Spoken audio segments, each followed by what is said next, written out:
বাঙালি খুবই পছন্দের ইমোশনাল আবেগের একটা মাছ ইলিশ মাছ। এটা আমাদের জাতীয় মাছ। ইলিশ মাছ অপছন্দ এরকম লোক খুবই কম আছে। আসসালামু আলাইকুম ভিউয়ার্স, আজকে আপনাদের সাথে শেয়ার করব আস্ত ইলিশ মাছ ফ্রাই। খুবই মজার এই রেসিপিটা খুব সহজেই করা যায়। ইলিশ মাছ আমি দুইটা নিয়েছি। এটা একদম ছোট সাইজের মাছ না, মিডিয়াম সাইজের মাছ। মাছটা ভালো করে আঁশটা ছাড়িয়ে এভাবে একটু কেটে নিয়েছি। তারপর এখানে লবণ, হলুদের গুঁড়া, মরিচের গুঁড়া দিয়ে দিচ্ছি।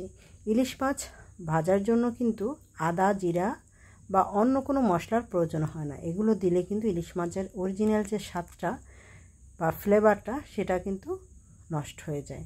ইলিশ মাছ ভাজার জন্য হলুদ, মরিচ, লবণই যথেষ্ট। এগুলো খুব ভালো করে মাছের সাথে মাখিয়ে নিচ্ছি। আর কাটা অংশের সাথে কিন্তু খুব ভালো করে মিশিয়ে নিতে হবে, যাতে মশলাটা মাছের ভিতরে ঢুকে যায় আর খেতেও স্বাদ হয়। এভাবে লবণ, মরিচ ভালো করে হাত দিয়ে ঘষে ঘষে মাখিয়ে নিতে হবে কাঁচা ভিতরে। আর এখানে মাছের কিন্তু আঁশ আর পেটিটা ফেলে দিয়েছি, মানে পেটির ভিতরে যে ময়লা। আর এই মাছটা ডিমওয়ালা না, এজন্য এই মাছটা ভাজতেও সুবিধা হবে। ডিমওয়ালা মাছে কিন্তু একটু স্বাদটা কম থাকে। সব মশলা এভাবে খুব ভালো করে মাখিয়ে নিলে আর একটু ঝাল ঝাল করে রান্না করলে কিন্তু বেশি ভালো লাগে। আর এভাবে ভেজে নিলে তো কোনো কথাই নেই। হলুদ মরিচের পরিমাণটা আমি একটু বেশি দিয়েছি, যাতে একটু মাছটা কালারফুল হয়। মাখিয়ে আমি 10 মিনিট রেস্টে রেখে দিয়েছি। এখন চুলায় একটা ফ্রাই প্যান বসিয়ে পরিমাণ মতো তেল দিয়েছি। ইলিশ মাছ ভাজার জন্য কিন্তু খুব বেশি তেলেরও প্রয়োজন হয় না, মোটামুটি ভাজা যাবে এরকম একটু তেল নিয়ে নিয়েছি। ফ্রাই প্যানটা একটু গরম হওয়া পর্যন্ত ওয়েট করব।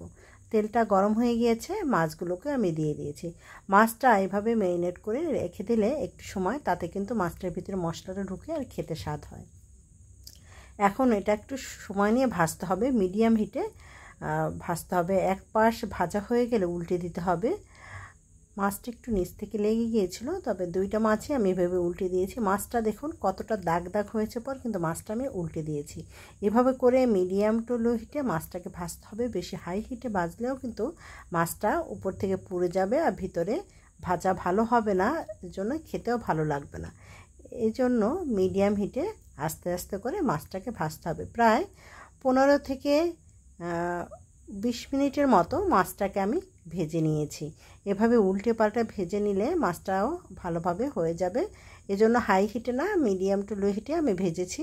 আর মাছটা ভাজা আমার প্রায় শেষ হয়ে গেছে। এভাবে আস্ত ফ্রাই ইলিশ মাছ কিন্তু খুবই টেস্টি, গরম ভাতের সাথে কিন্তু খুব মজা লাগে। এখন এই মাছটা তুলে নিচ্ছি, তুলে একটা প্লেটে তুলে নিলাম। দেখেই বুঝতে পারছেন কতটা লোভনীয় হয়েছে। গরম ভাত, পোলাওর সাথে কিন্তু জাস্ট অসাধারণ। খিচুড়ি দিয়ে খেতেও ভালো লাগবে। আশা করি ভিডিওটি ভালো লেগেছে। আজকের মতো এই পর্যন্ত। ধন্যবাদ।